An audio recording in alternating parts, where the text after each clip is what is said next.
Bienvenue dans ce premier épisode d'AMS. Aujourd'hui, on va parler baseball. Commençons tout de suite avec l'histoire du baseball. Comment le baseball est né? Abner Doubleday, oui, le mec avec la coiffure de la princesse Leia, mais les cheveux frisés. Oui, ça existait. Bref, ce héros de la guerre de sécession aurait inventé les règles du baseball en 1839 lors d'une journée ensoleillée à Cooperstown dans l'état de New York. Ah, c'est beau. Enfin, si seulement c'était vrai.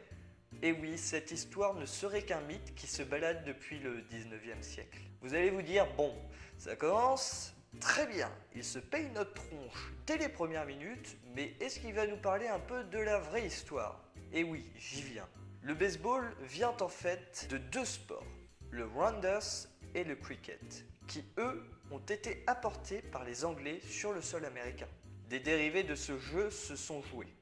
Un peu à la manière du téléphone arabe, chacun a adapté ses règles du jeu.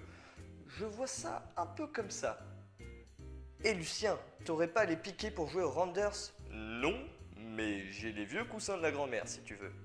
Et voilà, création des bases du baseball.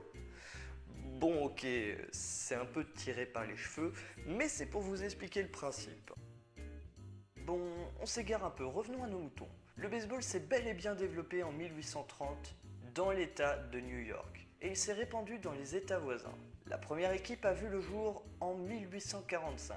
Ce sont les Knickerbockers de New York. Les Knickerbockers. Putain, ça claque comme nom, hein. Vous savez ce que c'est les Knickerbockers? Non, ce n'est pas un animal féroce, non. De mieux, ni un personnage historique badass, non, beaucoup mieux.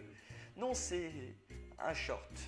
Ouais, ça a moins de gueule quand tu sais ce que c'est quand même. Hein. Malgré leur nom d'équipe qui fait envier plus d'un, ne me mentez pas, je sais que vous avez envie d'avoir le même nom d'équipe, c'est grâce à eux, et plus particulièrement Alexander Cartwright, que les règles du baseball ont été fixées. Suite à ça, le baseball s'est développé petit à petit avec la création de la NABBP, National Association of Baseball Players, en 1858. En 1865, il y avait une centaine de clubs affiliés à la NABBP. Et bam, en 2 ans, elle passe à plus de 400. Le baseball se développe très vite avec la création de la Ligue nationale en 1879, qui est de nos jours l'une des deux ligues de la MLB, la Major League Baseball. Juste ça. Faisons maintenant un petit débrief sur les règles du baseball. Une équipe est composée de 9 joueurs plus des remplaçants. Un match se joue en plusieurs manches.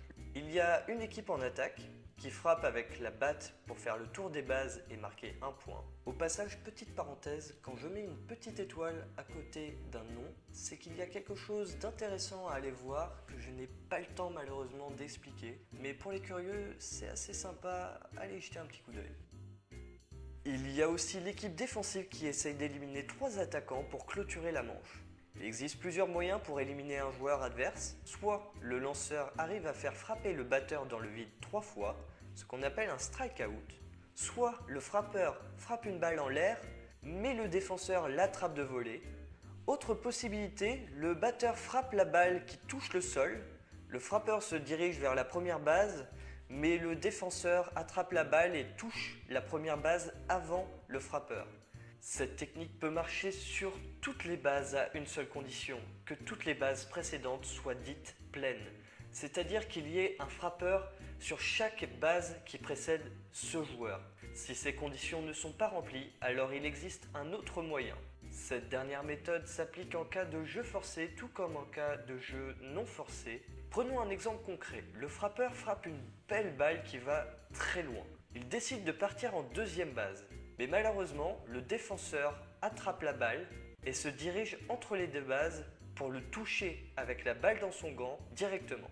Le joueur est éliminé. Voilà, ce n'était que quelques règles. Pour en savoir plus, allez dans les liens en description. Parlons un peu des meilleurs pays et équipes de baseball du monde. Si je vous dis quel pays a gagné le plus de fois la Coupe du Monde de baseball, la plupart des gens vont me dire les États-Unis, évidemment, alors qu'ils l'ont gagné que 4 fois.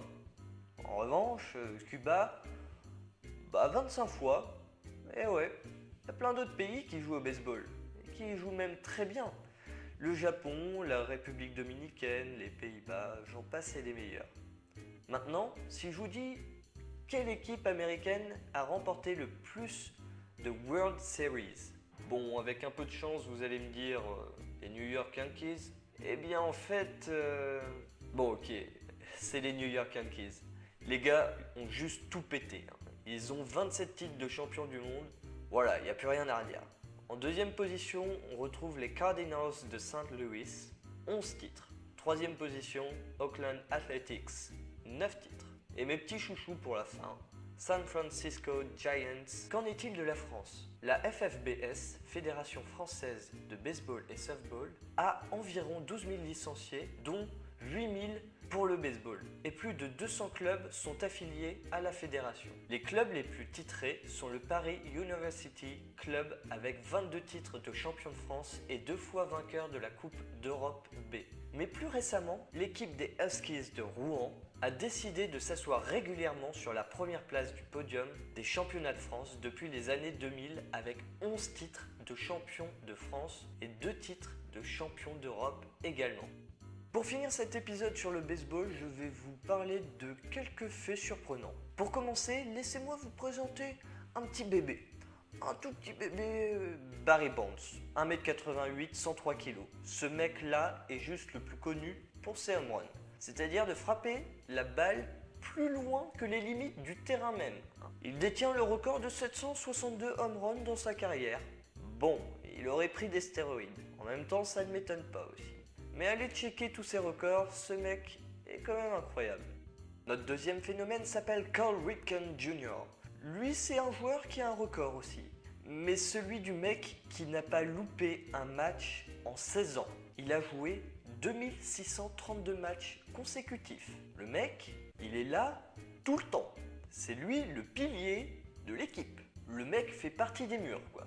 Après vous avoir présenté un monstre à la batte, puis un mec qui est tout le temps là sur le terrain, en défense, laissez-moi vous présenter quelqu'un qui pourra les gérer, Connie Mack. Ce mec, c'est le manager qu'il vous faut pour gagner. Il a 3755 victoires à son actif en tant que manager. Le mec, il est serein. Il arrive dans un match, il a beau avoir une équipe où il y a 4 mecs qui lui manquent une jambe, un lanceur qui n'a pas de bras, moi, je parie quand même sur lui, juste au cas où.